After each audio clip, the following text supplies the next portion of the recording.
레디감 여러분 안녕하세요. 염소입니다. 한 자매님이 계시는데 어머님이 권사님인 가정에 형제를 소개받아서 교제를 하게 됐습니다. 그래서 믿음의 가정이라고 생각됐기 때문에 결혼을 전제로 교제를 이어가던 중에 이 자매님이 사업을 하시는 분인데 본인이 운영하는 업장에 CCTV를 설치할 일이 생겼습니다. 그런데 이 남성의 집에 CCTV가 이미 설치되어 있었기 때문에 남자친구에게 오빠 그 CCTV 내가 잘 모르니까 하나 주문해줘. 그러면 내가 쉽게 설치해서 사용할 수 있을 것 같아. 라고 부탁을 하게 됩니다. 그래서 이 남자친구가 동일 기종의 CCTV를 인터넷을 통해서 주문을 하였고 이 자매님은 남자친구 집에 가서 CCTV를 잘 모르지만 이것저것 조작을 해봤습니다. 그런데 거기서 정말 너무나 가슴 아프고 놀란 일이 생겼는데 그게 뭐냐면 이 남자친구와 남자친구의 직장 선배 둘이 학문 성관계 동성애 하는 영상이 CCTV에 담겨져 있었다는 거죠. 그래서 이 여학생은 남자친구한테 이 사실을 말하고 이 동영상을 확인받은 이후에 교제를 중단하게 됐습니다. 그리고 엄청난 정신적인 충격에 빠져서 제보를 하게 되었어요. 그 동영상은 너무나 참 보여드릴 수가 없는 거죠. 너무 그것은 참 그거는 음란물이죠. 그래서 보여드릴 수가 없지만 분명합니다. 남성 간의 학문 성관계가 있었다는 것, 두 남성이 의식이 명료했다는 것, 서로 대화까지 하고 적극적으로 둘이 몸을 섞었다고 그럴까요? 참 뭐라고 표현해야 되나요? 그렇게 했다는 것은 명확하게 동영상에 담겨져 있습니다. 그런데 동성애자들이 본인이 동성애자라는 사실을 숨길 목적으로 일반인 여성에게 접근해서 결혼을 합니다. 그래서 위장 결혼을 하고 사기 결혼이라고도 말할 수 있죠. 가정을 이루고 애까지 낳지만 사실은 동성애자로 삽니다. 그래서 엄청나게 피해를 당하는 여성들이 부지기수로 많고 바로 이 자매님도 그런 피해자가 될 뻔했다라는 거죠. 그런데 아직까지도 정말 이 자매님은 정신적 충격에서 벗어나지 못하고 제가 어떻게든지 대한민국의 공익을 위해서 이런 일은 막아야겠다. 어떻게 동성애자가 이렇게 우리 일반 여성들을 참 사기 결혼의 대상으로 선정해서 본인이 동성애를 하면서 이런 식으로 가정을 이루려고 할 수 있습니까? 그래서 제가 이 문제의 남자친구인 사람과의 통화 내역을 공개하겠습니다. 들어보겠습니다. 여보세요? 예, 차장님, 네. 저 이님 아시죠? 이요? 예, 예. 네. 제가 레인보우 리턴즈라고 반동성애 단체를 운영하고 있는 염한섭 원장이라고 하는데요. 네네. 얼마 전부터 이제 이님이 저희 스텝으로 함께 일을 하시는데 네. 최 차장님에 대한 제보를 했어요. 제가 전화 드린 이유는 네. 제가 동성애 반대 운동을 하는 사람으로서 네네. 신촌 세브란스에서 말기 암 환자 보는 호스피스 의사였는데 네. 에이즈 환자, 호스피스 환자 보다가 동성애 문제를 알게 돼서 반대 운동을 하게 됐어요. 네. 지금 저는 그때 당시에 기억이 전혀 없고요. 아니 근데 대화하는 게 나온다니까요. 기억이 전혀 없어요. 그때도 이 씨한테도 계속 얘기를 했는데 그리고 말씀하시는 대로 제가 동성애를 하질 않아요. 제가 안 한다고 아니라고 얘기해도 믿어주질 않는데 어떡해요. 그럼 이 형이랑은 이날 왜 이런 거예요? 저는 기억이 진짜 없다니까요. 자꾸 그러시면은 진짜 동영상 들고 찾아갑니다. 솔직하게 얘기하고 그냥 용서하고 끝내려고 그러는데 제가 볼 땐 미투보다 더 하거든요. 결혼하셨어요, 지금요? 아직 안 했습니다. 결혼하시면 안 되죠. 이거 이렇게 되면 안 되는 거 아니에요? 아니 동성애인이 있는데 여자랑 결혼하면 누구 인생 망칠 일 있으세요? 아니 젊은 사람이 잘못했으면 잘못했다고 그러고 앞으로 잘하겠다고 하면 되는 거지. 아 이런 식으로 해 가지고 동성애 계속하면서 여자랑 결혼하려고 그러세요? 아니 그럼 그 여자 인생은 어떻게 되는 거예요? 본인이 동성애인 거 숨기려고 여자랑 결혼하는 거 아니에요. 동성애인 거 숨기려고 위장 결혼하려는 거 아니에요, 솔직히. 그런 거 아니고요. 그리고 이 씨한테는 제가 사과를 했어요. 그러니까 사과는 왜 했어요?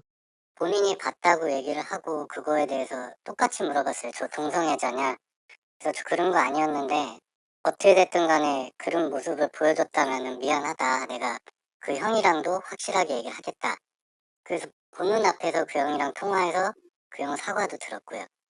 그 형은 왜 사과해요? 그 형은 왜 사과하는 거예요? 성폭행 당했다는 입장이세요? 사과했다는 거는 그 형도 뭐 인정을 하시는 거네? 아니 그러니까 기억이 안 난다는 게 지금 님이 저한테 주장하시는 바인데 기억 안 나지만 미안하다는 거죠? 그 형은 사과까지 했다는 거잖아요, 전화로. 그러면 행위가 있었다는 거는 인정을 하는 거네, 그 형도. 그러면은 님 주장대로라면은 성폭행 당한 거예요? 그 형한테? 제가 그렇게 주장하는 게 아니라 아니 지금 얘기면은 성폭행 아니면은 좋아서 하는 거 두 개 중에 하나잖아요. 기억이 안 나고 의식이 없었으면 성폭행을 주장하시는 거고. 아니 기억이 있고 좋아서 한 거면 동성애인 건데 두 개 중에 하나지 중간이 어딨어요? 그 사람들을 님들 다 머리 나쁜 사람 바보로 생각하지 마세요. 그 형이 사과했다며 그럼 그 형도 한 거 인정한 거잖아요. 그리고 님도 어쨌든 미안하다며요. 행위 자체는 둘 다 인정하고 있잖아요, 두 사람이. 그러면은 성폭행이냐 아니면은 좋아서 동성애한 거냐 두 개 중 하나구만. 뭐예요, 두 개 중에요? 성폭행권은요 이미 그 당사자 형이랑은요 얘기가 끝났고요. 그러니까 무슨 얘기가 끝나 연락도 무슨 안 하는데 아니 그러니까 무슨 얘기가 끝나셨어요? 자 보세요. 성폭행건은 당사자 아니더라도 고소가 가능해요. 그러니까 좋아서 하는 거 아니면 제가 성폭행인데 사과만 하면은 끝나는 겁니까, 선생님? 자 보세요. 성폭행이라며요. 그러면 저희 지금 경찰서 갑니다. 성폭행이라고 한 적 없어요. 성폭행은 아닌 거네, 그쵸? 그럼 좋아서 동성애를 하셨구만 뭘. 아 젊은 사람이 그냥 인정하고 못된 습관 고치시면 되는 거지 뭘 이렇게 말을 그렇게 돌리세요. 그 형이랑 어쩌다 동성하게 된 거예요? 이제부터 좀 진실하게 좀 얘기해 보세요, 진실하게. 마음 열어 놓고. 마지막 기회일 수도 있으니까 용서받을 마지막 기회일 수 있으니까 잘 한번 얘기해 보세요. 그 형이랑 어쩌다 동성하게 됐어요? 제가 그때 씨한테도 얘기했는데요. 예. 옷이 벗겨져 있었고 예. 그리고 제가 이상하다고 생각을 해서 술을 그때 좀 많이 먹었어요. 예. 그래 가지고 이상하다 생각해서 제가 성행위 비슷한 꿈을 꿨는데 그게 보신 동영상일 수도 있어요. 저 솔직하게 말씀드리는 거예요. 아니 그러니까 성폭행이라는 거잖아요, 그러면요. 본인 의사와 전혀 성폭행이란 상관없이. 말은 성폭행이란 말은 안 드려요. 못 드리죠. 그러니까 일단 본인도 좋아서 하기는 한 거잖아요, 그쵸? 영상 봐도 억지로 하는 건 아니에요. 본인이 몸이 움직이더구만 뭘 대화도 하고. 그러니까 그 형이랑 언제부터 동성애한 거예요? 그런 일이 있었던 건 딱 한 번밖에 없어요. 그 형이 님한테 좋아한다고 그러고 접근한 거예요?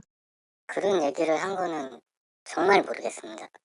좋아한다고 하고 접근하고 이 씨한테도 몇 날 며칠을 계속 얘기를 했고요. 미안하다고도 얘기했고요. 그러면 그 형 연락처 좀 줘 보세요. 연락처요? 예. 연락처는 제가 그때 연락하고 지금 연락 안 해서 다 같은 지웠어요. 아니 같은 회사 다니시잖아요. 그만두셨어요? 네. 회사는 왜요? 그 형 때문에 그만둔 거예요? 아니요. 그거는 개인 사정으로 그냥 그만뒀어요.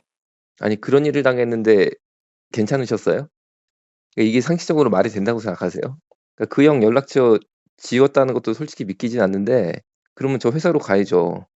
성폭행 의심범을 찾아서 회사로 가야죠. 그리고 최 차장이 이렇게 얘기하더라는데 뭐 의식도 없었는데 "야 네가 그렇게 했다며." 너 그런 얘기잖아요. 그쵸? 진짜 전화번호 몰라요? 네. 근데 제가 둘이 얘기를 해서 끝냈고 그리고 제가 아까 그 부분에 대한 부분들은 다시는 그런 일이 없었고 그렇게 하지도 않겠다고 말씀드리잖아요. 아니 지금 가해자가 있잖아요. 그 사람은 또 젊은 남자 건드릴 수 있는 거 아니에요? 얘기 들어보면 그런데요. 그거에 대한 부분은 제가 얘기를 아는 대로 했고 사과를 받고 다시는 그런 일 없었으면 하고 보지 않아야 되겠다는 얘기도 들었어요. 그래서 안 보고 있고요. 정리가 또한 됐다. 그런 일이 있었던 게 예. 진짜 좀 말이 안 되는 일이거든요. 말씀하신 대로. 그래서 그런 일은 앞으로도 없고 그전에 딱 한 번 있었던 일인데 정말 있으면 안 되죠. 님 에이즈 검사 해 보셨어요? 안 해봤습니다. 한번 하시는 게 좋을 것 같은데요. 저기 에이즈 검사 꼭 병원 안 가셔도 되니까 네. 가까운 보건소 가서 익명 검사라고 그래 가지고 이름 얘기 안 하고 신분증 안 보여주고 그냥 검사 무료로 해 줘요. 보건소요? 예. 에이즈 검사, 익명 검사 바로 왔다 그러면은 신분증, 연락처 전혀 안 남기고 그냥 익명으로 해 줘요. 한번 하시 해야 될 것 같아요. 예. 그리고 하여튼 제가 기독교인으로서 기도 한번 하고 싶어요. 아니 그 일 자체는 되게 안 좋은 일인데 네. 아휴 자 앞으로는 진짜 이런 일이 있으면 안 되는 거죠. 네. 그건 제가 어떤 얘기하는지 이해하시죠? 네네. 뭐 1%라도 좋아하는 마음이 있었든 없었든 간에 앞으로는 다시는 이런 일 생기면 안 되는 거죠. 네네. 아이 그리고 결혼하셔야죠. 그 부모님도 다 교회 다니시는 분들인데. 아이 그거 되겠어요 그래 가지고. 하여튼 다시는 이런 일 생기면 안 되는 거죠. 자 제가 기도 한번 할게요. 살아계신 아버지 하나님 나쁜 습관 모두 끊어내게 하여 주시고 나쁜 감정, 기분 모두 끊어내게 하여 주옵소서. 좋은 여자 만나서 아름다운 가정 이루고 행복하게 잘 살 수 있도록 주님 축복하여 주옵소서. 예수님의 이름으로 기도드렸습니다. 아멘. 예, 그리고 이 남성과 학문 성관계를 함께했던 동성애자, 즉 이 남성의 직장 선배죠. 사과도 받아냈습니다. 사과 들어보시겠습니다. 제가 그날의 일로 제 실수로 그 전에 행동한 그런 건 없었지만 그날 실수로 인해서 이 씨한테 그렇게 큰 충격을 줬다고 저도 오늘 처음 들었는데 그렇게 치료를 받을지 몰랐고 그렇게 그동안 고통스럽게 치료를 받고 계셨으리라고 하니 정말 죄송하고요. 정말 이거는 솔직히 이게 1년 동안 치료를 받았다고 하는데 그거는 몰랐습니다.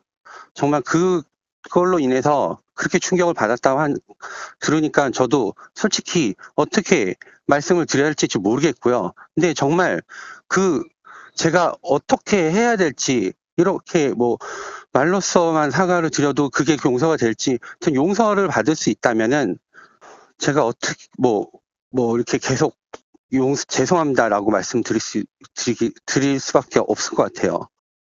특별히 우리 자매님들 혹시 결혼을 전제로 교제하고 있는 형제님이 계시다면은 혹시 동성애자가 아닐까라는 의구심을 한 번쯤 품어보시고 한번 바라보 보시는 것도 필요할 것 같습니다. 여러분들이 너무나 귀한 분들이기 때문에 이런 동성애자들의 위장 결혼, 사기 결혼의 대상이 되지 않게 해달라고 저는 기도하겠습니다. 감사합니다. 여기서 마치겠습니다.